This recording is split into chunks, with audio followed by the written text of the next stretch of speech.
Our goal from the very beginning was not only to explore a space no one had before, or make a cool product, but to pioneer in a technology that would benefit humanity and push productivity to unimaginable limits. You shouldn't have to use your hand to control a device. Google X Glass puts your voice in charge. Okay, Glass, start scanner. The Google Glass. Most augmented reality headsets that flopped with the would-have-been consumers in 2014. When I think of innovation, this one was poised to take over the tech industry by storm. Not only was it a sci-fi futuristic product, but it was one of the most hyped technologies that surprisingly flopped. A lot of people talked about it even before it was tipped to be flagged on the market. That we used were Google Glass prototypes and In fact, a lot of tech, content creator, and media houses then had made some reveals over it to give it a test drive of what they, would-be clients, was to expect from the tech device. I'm sure one can admit. Announcement of Google Glass did cause quite a stir and great hype then. It was a bold attempt and a giant stepping stone to further the information age, regardless of what it was to be priced at.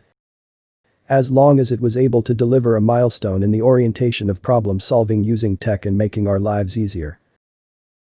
The idea itself was a great one. But the mode of execution and the approach to development of the device weren't.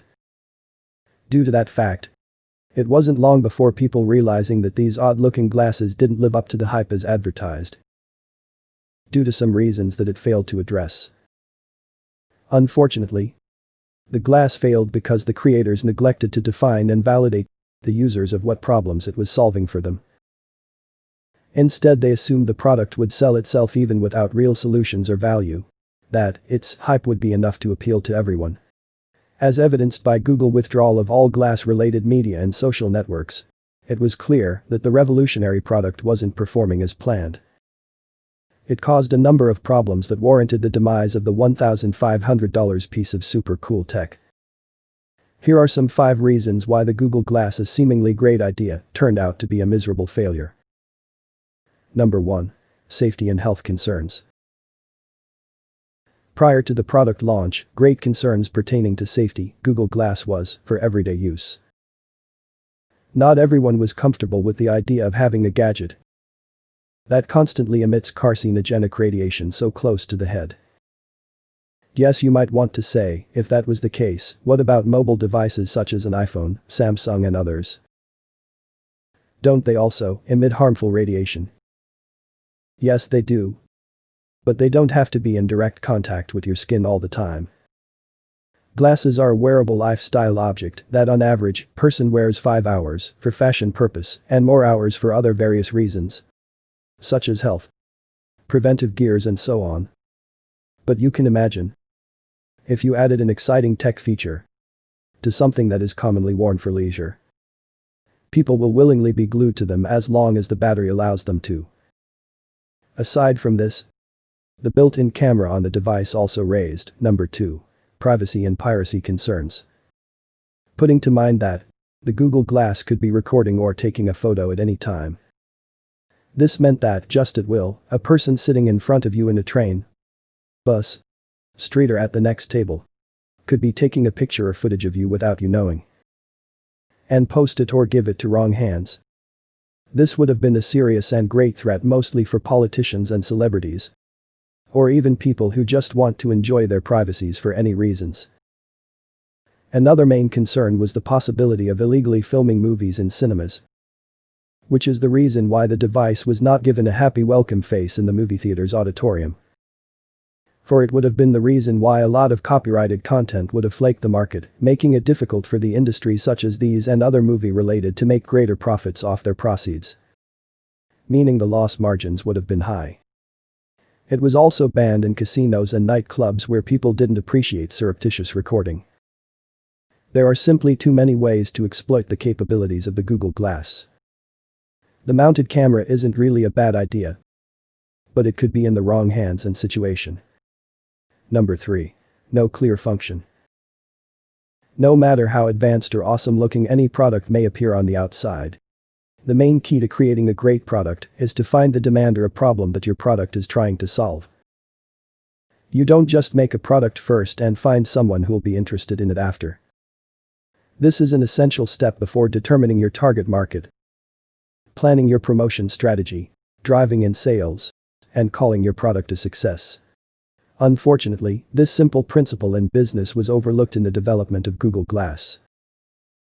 The Google Glass has two basic functions: to quickly capture images and to have a feed of useful information from the internet a glance away. What are the most practical social daily uses for these features? None. Obtaining the Google Glass offered no clear benefit to consumers whatsoever. In fact, even the engineers behind the product weren't agreeing as to how it should be used. Some argued that it should be worn all the time, while others believed it should only be used in certain situations. This also resulted from the worst reason as to why the Google Glass never took off. Number 4, unappealing design. Even though by the time of release the glasses looked like they were ahead of its own time, and also the idea of a smart device mounted on a pair of glasses sounded awesome, with functionalities like GPS direction guide, emailing, touch and voice commands, Google Glass's design somehow looked awkward. The product looked like as if it is still in its prototype stage, which, talking about it now, is the actual case, cause it never took off. Not only does it look unnatural, wearing it in a dark alley or even in a crowded places didn't look too appealing. Because of the first glance look of it, people that would wore them were memed as explorers. Number 5. Little progress to bring the product out of the beta stage. The Google Glass got very little progress 2 years after its release. This led to the confusion of whether the Google Glass was an actual finished product or still just a prototype.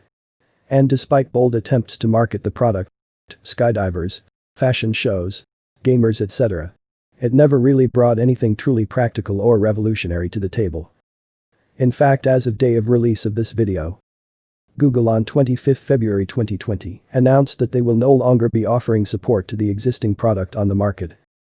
To make it worse, the product sometimes stops working during important system events, such as a firmware update.